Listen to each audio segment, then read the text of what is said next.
Vesk 3 is a lush world with rain clouds that cover half of the planet's surface. Some regions have earthquakes weekly. It is also one of the most culturally diverse places in the Veskarium. Today, I'm going to introduce you to Vesk 3. Let's get into it. Hello everyone, welcome to the table. My name's Nathaniel. This is a channel where we discuss lore around some of your favorite role-playing games and mine. If that's something you're interested in, I would love to have you join me at the table. You can do so by hitting the subscribe button and that bell notification. Before we get on with Vesk 3, I just wanted to mention that another Starfinder fan contacted me through the Facebook group, and he wanted me to share with you a model of the Starfinder universe that he's been working on. It is a 3D scale of the Pact Worlds universe as it stands right now. He's got the planets on there, he's got a functional solar system of how those planets are supposed to orbit, the rings of the diaspora, complete with the weird orbit of Triaxis. And what he's also done is, if you wanted to learn more about a planet, you can click on a button and it will take you to the Starfinder wiki page on that planet. It's just kind of a neat little resource, and I thought I would just share that with you. I'm not being paid for this, it's just something that I thought was neat. If you're interested and you want to check it out, link will be in the description below. As I mentioned, Vesk 3 is a very lush tropical world. There is lots of different plants and lots of different fauna, as well as the planet being basically half covered by rain clouds. Very thick, heavy rain clouds too. Vesk 3 is a very important planet for the Veskarium, and it is because it is so rich in dense, heavy metals. And the constant shifting of the tectonic plates, the just nuclear core of the planet, it is so hot, it ends up manifesting itself on the planet as hot springs, geysers. This is what makes it a tropical paradise. Now, Vesk 3 also has no tilt on the axis. It is the north and the south are straight up and down, and this is what adds to a lot of the tectonic activity. In fact, in some areas of the planet, they actually get earthquakes weekly. That's how often it is. Every building on the planet has to be earthquake proof. Now, even if your buildings are earthquake proof, that doesn't stop them from getting water in them, because with all that tectonic activity, sometimes landmass just disappears. It just sinks into the water. And sometimes you get some new landmass when this happens. And speaking of landmass, Vesk 3 is divided into two primary continents. Those would be Averanderin and Cavarit. Both of these continents are surrounded by islands. Averanderin stretches from pole to pole. But keep those cred sticks in your pockets because she's just not that kind of continent. In the north, there is rolling hills, low mountains, and then it is broken up by forests as you get further south. Getting past the forests, you then have the Great Plains. Cavarit is a little bit more rocky, and this continent is nearly divided into by the Basin Sea. Going west from Cavarit, the continental shelf just kind of drops off into what the locals call it the Abyssal Plain. And deep beneath the surface of Vesk 3, there is a dangerous and deadly place known as Gadravich.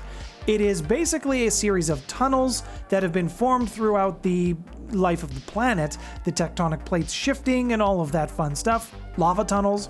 Lots of plant life can be found down there. It's actually how some of the plant life survived on Vesk 3 during the meteor impact that had happened there, and I'll talk about that in a minute. Vesk 3 has two oceans. I'm going to kill the pronunciation of this one, not on purpose. Oederatosh and Veneratosh. It also has 9 seas. Of these bodies of water, only Veneratosh and the Basin Sea are deep. The rest are actually quite shallow. Vesk 3 also has 2 moons. The Vesk renamed them Vesk 3.1 and 3.2. The Skittermander, who are native to this planet, however, refer to these moons as Big Mother and Firstborn. The Vesk, unsurprisingly, have had a very difficult time trying to rule the Skittermander. As a result, the Vesk have basically left the Skittermander on their own continent, Averanderin, and the Vesk have only established their colonies on Cavarit. From the Vesk perspective, the Skittermander just don't seem to understand the nature of their conquest. It hasn't really occurred to them that they are now subjects of the Vesk Empire, and due to the nature of Skittermander themselves, some of the Vesk bureaucrats just really aren't sure if the Skittermander are at war with each other or If they're putting up a united front or they're all independent, they just don't know. It's because of the strange nature of this planet that the Vesk view any outpost on Vesk 3 or any position that you get sent to on Vesk 3 as a punishment. Because have you ever tried to rule a Skittermander? The only one who's had mild success when it comes to directing the manic energy, the manic helpful energy of the Skittermander is Teret Cahan. Teret is the only non-Vesk High Despot in the Veskarium, and you can see my video on the Patra up here if you are curious. Teret's superiors have found it rather amusing to assign the planet to him to try to harness the energies of the Skittermander. This has caused Teret no end of frustration within his role.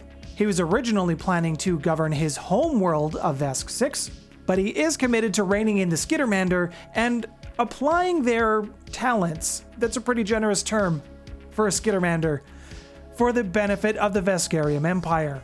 Now, when the Veskarium takes over a planet, they usually impose their work quotas, they impose their efficiencies on the natives of the planet, but they do allow the planet's citizens to retain some form of their individuality. Vesk 3 was a little different. They applied the same strategies to Vesk 3 and the Skittermander. Teret did find a way to exploit the Skittermander and harness their ability to want to help.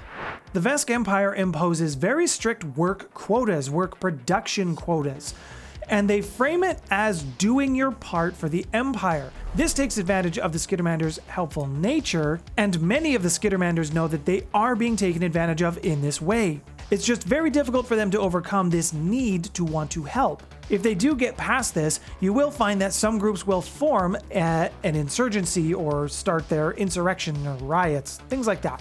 Vesk 3 has one of the most diverse populations when it comes to the Veskarium Empire. Non-Vesk immigrants are lured by the promise of a new and better future. And the fact that it's marketed as a tropical paradise doesn't hurt either.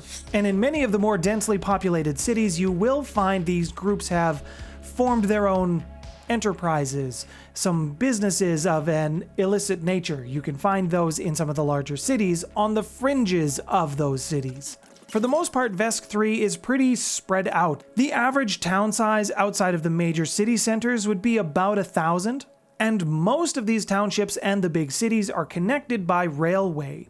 The Skittermander have managed to domesticate a couple of the herbivores on this planet, and they end up using them for silk production and poison production. And every once in a while, some big monsters from Gadravich, they come out of the caves beneath the planet's surface and they eat unsuspecting tourists who are just unfamiliar with the planet. Now, the Skittermander tend to know when these cycles happen, but if you aren't familiar with the planet, there is no real way of knowing when these attacks are going to come. Now, there's a couple of places of interest on Vesk 3. I'm going to leave off a couple of the major city centers and talk about some of the lesser well-known ones here. And if this video does well enough, I will cover some of the other areas of Vesk 3. So let me know if you're interested by hitting that like button. The Basin Sea, or the Basin, is 12 miles deep at the center. It was created by an asteroid that struck the planet, and this was some time ago. This is what divided the continent of Kavaret into two. When you go to the bottom of the basin, you will find that it is rich in materials. It is rich in heavy metals and star metals. There are lots of natural gas veins in this area as well. And being that there's a lot of volcanic vents in this area, there's a lot of life that's supported around the basin. Because of all of this, fishing in this area is actually quite prosperous. And the basin feeds Command 3, which is the largest outpost on the planet. The basin basically takes care of all of the food needs for that entire outpost. At least most of it. I'd say 90% of it. This also means that there are some very large sea creatures that live in the basin that prey on unsuspecting fishermen. Morandomandrana is the oldest Skittermander city on the planet. Its roots go back to thousands of years before the Gap. Mandrana, as outsiders will call this city, was the first major step to modernization of the Skittermander. It took some time, but the Morandomandrana was a language that was spoken in this city, and it eventually spread out to all the rest of the Skittermander living on the planet. They all eventually adopted this as their native language. Now, the city's foundations, they sank into the earth. This happened about 300 years ago after a major earthquake. Being as resourceful as the Skittermander are, they rebuilt the city, they came back from the near brink, and the city now stands as a monument to the engineering and the building prowess of the Skittermander. And in some of the ancient archives of this city, you can find some fragments of documentations that talk about the original Vesk invasion when they took over the planet. And there's some differences between how the old stories happened versus the official accounts. Tiztiet is a luxury resort city that was built about 80 years ago. One of its claims to fame is the pink water that the resort is built beside. And only the Veskarium and even the Pact Worlds wealthiest can compete for a spot at getting a reservation here. There's only one real problem with this. This was the Skittermander's most sacred site on the planet. They called it the Womb of Creation. The Skittermander believed that this was where they were birthed. It's where the Forerunners made them and gave them the job of trying to fix the planet. It's considered very taboo that this resort exists in their most holy site. Now, the Veskarium's elite, they like to hobnob, they like to have discussions and pretend that they're important. And they have these conversations in the resort and in the casino, the hotels, just somewhere where they can go feel important and relax for a little bit. Now, there has been some accidents in this resort that have resulted in the death of a few prominent figures in the Veskarium Empire.